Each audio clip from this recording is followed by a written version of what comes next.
Meanwhile, outside, Haruka is under the watchful gaze of two individuals.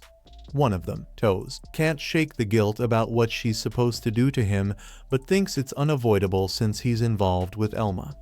Toe's partner playfully ribs her about having a crush on Haruka, but she insists she's all business today. Sensing the tension, Haruka bolts to the bathroom, still in disbelief that Akai followed him to school. Elma points out that at least Akai hasn't attacked him yet, but Haruka thinks it's only because they're in a classroom. Elma suggests they talk things out with Akai, but Haruka would much rather call the cops. Just then, Akai makes a sudden appearance from the next stall, warning them against that plan. Apparently, the police are in cahoots with the Kagami group and would just hand him over like a lost cat. With no time to lose, Haruka runs for it. Later, his friends speculate about why Akai is so fixated on him, but he shrugs it off, genuinely perplexed. Just then, Akai pops up again, making him dive for cover, while a girl named Shirayama distracts her. Shirayama greets Akai warmly, introducing her as the new student, which sends Haruka into a panic over Shirayama's safety. But to his surprise, Akai doesn't turn out to be a villain. She just starts gobbling up Shirayama's snacks. The two girls exchange pleasantries, and Haruka can't believe how normal Akai seems. Despite his desire to ignore her, he cranks up the music to drown her out. Then, suddenly, Akai pauses mid-bite, recalling she was supposed to be chasing him, and Shirayama comes up with a plan. Moments later, Shirayama hands Haruka a note from Akai, asking him to meet her in the art room of the old school building. With no way to escape, Haruka reluctantly agrees to face her. He scolds Akai for using Shirayama as a pawn, but she insists it was all her idea. Akai reveals that she's part of a group called ARMS, tasked with keeping an eye on Elma and acting as his bodyguard. Elma is thrilled by the news, but Akai quickly clarifies that she's only there to protect him, meaning Haruka is along for the ride whether he likes it or not. As Haruka processes this revelation, he glances at the camera. "If you're enjoying this wild ride," he says with a nervous smile, "don't forget to like and subscribe." The two of them argue over what to do next, with Elma eager to learn more about himself. Although Haruka doesn't trust Akai, he feels sympathy for Elma and decides to help him. When Haruka questions why Elma freezes up when they're apart, Akai is taken aback to discover that Elma is fused with Haruka's hoodie. This fusion is quite the revelation, as it involves a mecha unit merging with human flesh. Realizing Haruka needs immediate examination, Akai takes charge, leaving him no choice. He tells Elma to transform so they can escape, but the robotic arm's energy is low, making it a game of cat and mouse as Akai nearly catches them. Haruka doubts he can have a rational conversation with someone as unpredictable as Akai, but Shirayama insists he must try. Outside, Toes and her partner lose track of Haruka, spotting Shirayama standing guard at the door and wondering if their mission is compromised. Inside, Akai and her team split up to search for Haruka, but she decides they should go straight down the hall.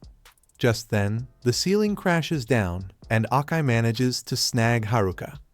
Noticing Haruka's hesitation to engage, she questions why he didn't finish her off the last time they crossed paths. The thought never crossed Haruka's mind, leading him to realize just how different their worlds truly are. Akai figures out that Elma isn't connected to Haruka and wonders why he's not moving because of him. This leaves everyone scratching their heads, but Elma insists Haruka has been his ally. Akai suspects Haruka is taking advantage of Elma's memory loss and demands to see their bond.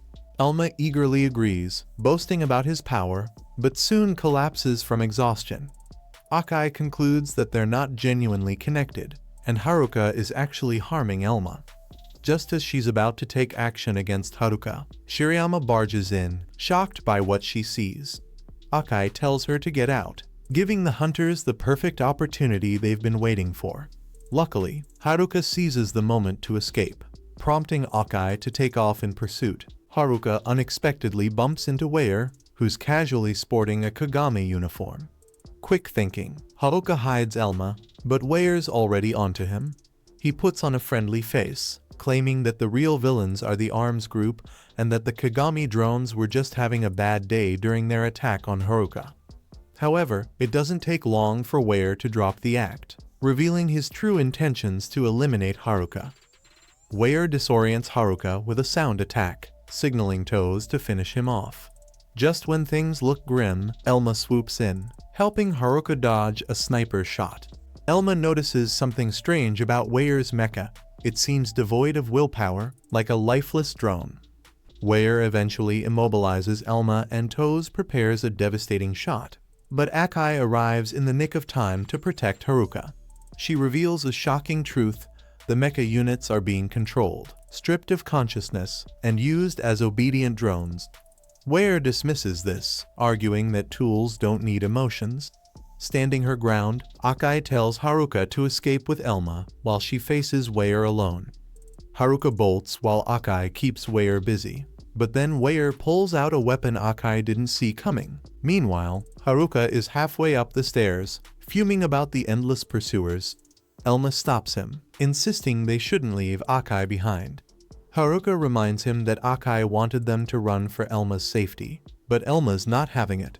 So, in true dramatic fashion, he leaps off Haruka's back and punches a hole in the wall for Haruka to escape. Elma, however, tries to go help Akai, but surprise, he's powerless without Haruka nearby. Haruka sighs, realizing there's no escaping this, and agrees to stick with him.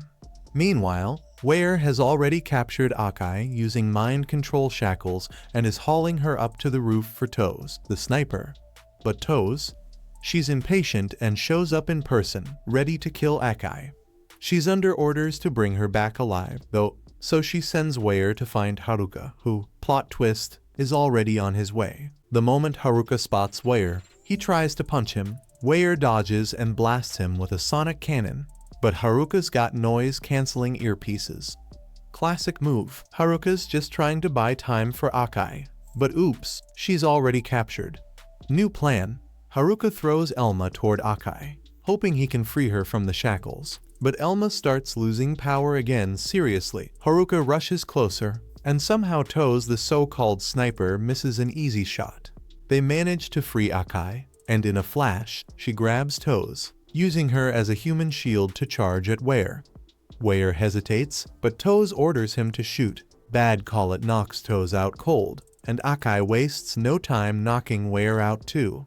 As the building collapses from the chaos, Toes regains consciousness and flies off, leaving Ware buried under the rubble. Akai and Haruka survive, but her boss from ARMS arrives, not thrilled with the destruction. Back at ARMS HQ, Haruka wakes up to meet the leader, Ollie's, and his mecha companion, Fist. Turns out, they're fighting the Kagami group, who want to enslave all mecha units. Oh, and Fist. He's Elma's brother. Elma eagerly signs up for the fight, and Haruka reluctantly joins too. Akai and Ollie's quickly remind Haruka that he's not the focus here. Elma's the star of the show. And that, my friends, wraps up episode 2. Hit subscribe so you don't miss what happens next.